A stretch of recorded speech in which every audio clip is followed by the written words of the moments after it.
ഒരു കഥ കേട്ടാലോ?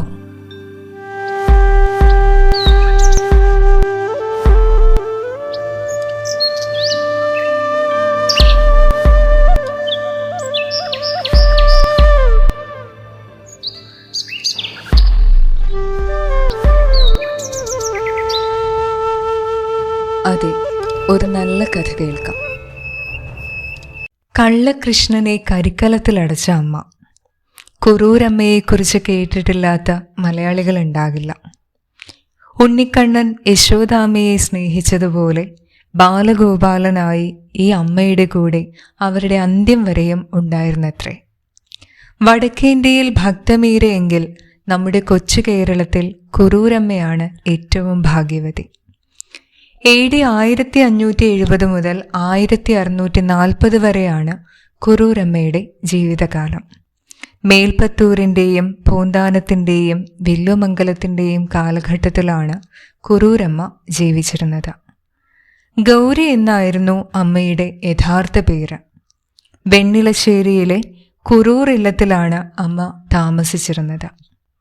വളരെ ചെറിയ പ്രായത്തിൽ തന്നെ ഗൗരി അന്തർജനത്തെ ഒരു വയസ്സൻ നമ്പൂതിരി വേളി കഴിച്ചു.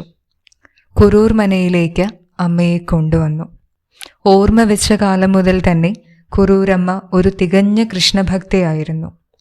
16-ാം വയസ്സിൽ കുറൂരമ്മയെ വേളി ചെയ്ത നമ്പൂതിരി മരണപ്പെട്ടു.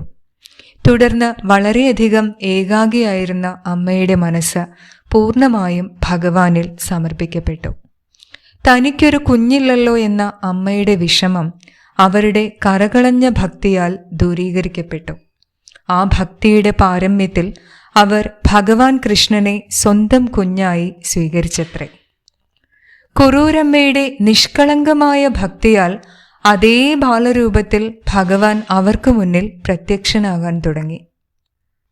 ആരോരുമില്ലാത്ത കുറൂരമ്മയുടെ കൂടെ അമ്മയ്ക്ക് പൂജയ്ക്കായി പൂക്കളിറുക്കുവാനും വീട്ടുജോലികളിൽ സഹായിക്കുവാനും കുട്ടിക്കുറുമ്പുകൾ കാട്ടുവാനും കണ്ണനുണ്ടായിരുന്നു. ഇതേ സംബന്ധിച്ച് മറ്റൊരു കഥയുണ്ട്. ഒരിക്കൽ വില്ലുമംഗലം സ്വാമി നിത്യപൂജയ്ക്കൊരുങ്ങവേ ഭഗവാനെ കണ്ടില്ല. സ്വാമി നിരാശനായി കാത്തിരിക്കവേ കണ്ണൻ കരിയിൽ കുളിപ്പിച്ചതുപോലെ അദ്ദേഹത്തിനടുത്തേക്ക് കുടുകുടാ ഓടി വന്നു. ഭഗവാന്റെ കോലം കണ്ട് സ്വാമി ആകെ ആശയക്കുഴപ്പത്തിലായി. എന്താണ് സംഭവിച്ചതെന്ന് അദ്ദേഹം ചോദിച്ചു.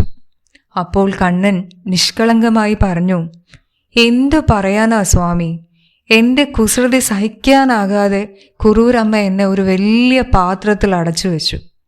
മാത്രമല്ല അരി വറുക്കുന്ന വേറൊരു പാത്രം കൊണ്ട് ആ കലവും അടച്ചു. അങ്ങനെയാണ് എൻ്റെ മേല് മുഴുവൻ കരിയായത്.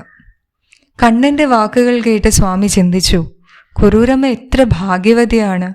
എത്ര വലിയ യോഗിമാർക്ക് പോലും അപൂർവമായി ദർശിക്കാനാകുന്നതാണ് ഭഗവാന്റെ രൂപം. ആ ഭഗവാന്റെ സാമീപ്യം സദാ അനുഭവിക്കാൻ അവർക്കാകുന്നല്ലോ. തന്നോടൊപ്പമുള്ള ബാലൻ സാക്ഷാൽ കൃഷ്ണനാണെന്ന് ഏറെ വൈകിയാണ് കുറൂരമ്മയ്ക്ക് മനസ്സിലായത്. 1640 തന്നെ വൈകുണ്ഠത്തിലേക്ക് കൊണ്ടുപോകുവാൻ ഭഗവാനോട് അമ്മ പ്രാർത്ഥിച്ചുകൊണ്ടിരുന്നു. ഭഗവാന്റെ മടിയിൽ കിടന്നായിരുന്നത്രേ കുറൂരമ്മയുടെ അവസാന നിമിഷങ്ങൾ. ബാലനായി എത്തിയ കണ്ണൻ അമ്മയ്ക്ക് അവസാന നിമിഷങ്ങളിൽ വിഷ്ണു സഹസ്രനാമം ചൊല്ലിക്കൊടുത്തെന്നും കഥയുണ്ട്. ഭഗവാന്റെ ദിവ്യ സാന്നിധ്യമുണ്ടായിരുന്ന കുറൂരില്ലം ഇപ്പോഴുമുണ്ട്. അവിടെ കുറൂരമ്മയുടെ പേരിൽ ഒരു ശ്രീകൃഷ്ണ ക്ഷേത്രവുമുണ്ട്. കുറൂരമ്മയെക്കുറിച്ച് കേൾക്കുമ്പോഴും വായിക്കുമ്പോഴും അറിയുമ്പോഴും മാതൃവാത്സല്യത്തിൻ്റെ അമൃതധാരയാണ് നമുക്കുള്ളിൽ അനുഭവപ്പെടുന്നത്. ഇന്ന് മാർച്ച് 6 കുറൂരമ്മയുടെ ഓർമ്മദിനമാണ്. എല്ലാവർക്കും കുറൂരമ്മയെക്കുറിച്ചുള്ള കഥ ഇഷ്ടപ്പെട്ടല്ലോ. അപ്പോൾ തീർച്ചയായും ഒരു നാൾ കുറൂർ ഇല്ലത്തിലേക്ക് ഏവരും ചെല്ലണം. ഈ വീഡിയോ ഇഷ്ടമായെങ്കിൽ നിങ്ങളുടെ സുഹൃത്തുക്കൾക്ക് ഷെയർ ചെയ്യുക. നമ്മുടെ ശ്രീ ഋഷി ചാനൽ സബ്സ്ക്രൈബ് ചെയ്യുക.